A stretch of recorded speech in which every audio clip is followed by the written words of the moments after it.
রাজ্যে রাজ্যে এবার ফ্রি রেশনের বদলে ব্যাংকের অ্যাকাউন্টে টাকা দেওয়া শুরু। এই মুহূর্তে বড় খবর, ফ্রি রেশন বন্ধ হচ্ছে। একেবারে ফ্রি রেশন দেওয়া বন্ধ করে সরাসরি ব্যাংকের অ্যাকাউন্টে টাকা দেওয়া শুরু করে দিল।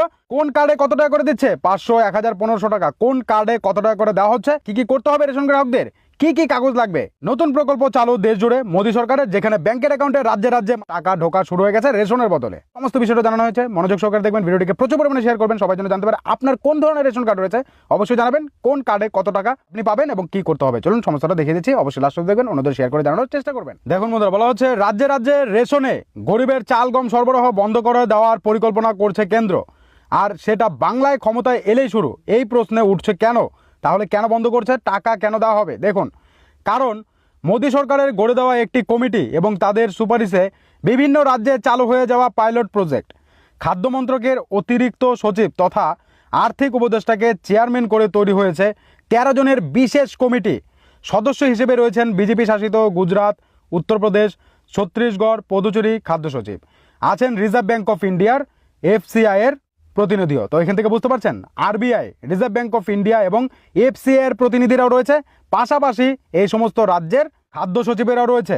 কমিটির আবার সম্প্রতি একটি সাব কমিটিও তৈরি হয়েছে। ঠিক আছে, 13 জনের বিশেষ কমিটি তো রয়েছে, আরও একটা সাব কমিটিও তৈরি হয়েছে।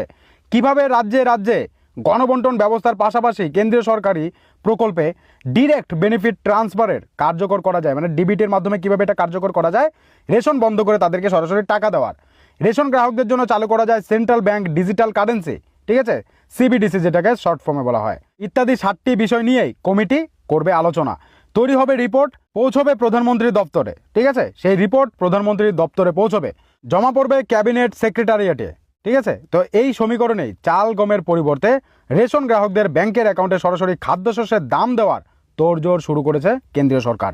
রাজ্যে রাজ্যে এখানে আপনারা দেখতে পেরেছেন একটু আগেই, বিভিন্ন রাজ্যের কিন্তু সচিবরাও রয়েছে, রিজার্ভ ব্যাংকের এবং এফসিআই এর প্রতিনিধিও কিন্তু এখানে কাজ করছে। তো জোর কদমে কিন্তু চলছে কাজ। চণ্ডীগড়, লাক্ষাদ্বীপ, পুদুচেরির পাশাপাশি মহারাষ্ট্রের একাংশে 12টি জেলায় ডিবিটি শুরু হয়ে গেছে, মানে টাকা দেওয়া শুরু হয়ে গেছে। এখনো পর্যন্ত 113 কোটি টাকা ট্রান্সফারও করা হয়ে গেছে। এবার ধীরে ধীরে অন্য রাজ্যের পালা। সোমবার ক্যাবিনেট সেক্রেটারিয়েটের অতিরিক্ত সচিবের সভাপতিত্বে রয়েছে বিশেষ বৈঠক। বিষয় হচ্ছে রিভিউ অফ ডিবিটি ইমপ্লিমেন্টেশন। ঠিক আছে, central sector and central sponsored scheme. Ration গ্রাহকদের রেশনের পরিবর্তে সরাসরি ব্যাংকের অ্যাকাউন্টে ডিবিটি ট্রান্সফারের মাধ্যমে বড়সড় জোর দিয়েছে। কিছু জায়গায় চালু হয়ে গেছে, 113 কোটি টাকা তাদেরকে দিয়েও দেওয়া হয়েছে। তো এখান থেকে বুঝতে পারছেন 113 কোটি টাকা অলরেডি মানুষের ব্যাংকের অ্যাকাউন্টে ট্রান্সফারও করা হয়ে গেছে। এবার ধীরে ধীরে অন্য রাজ্যের পালা। এবার পশ্চিমবঙ্গে যদি বিজেপি আসে সেখানেও চালু হয়ে যাবে। তো এতে আপনার কি মতামত অবশ্যই কমেন্ট বক্সে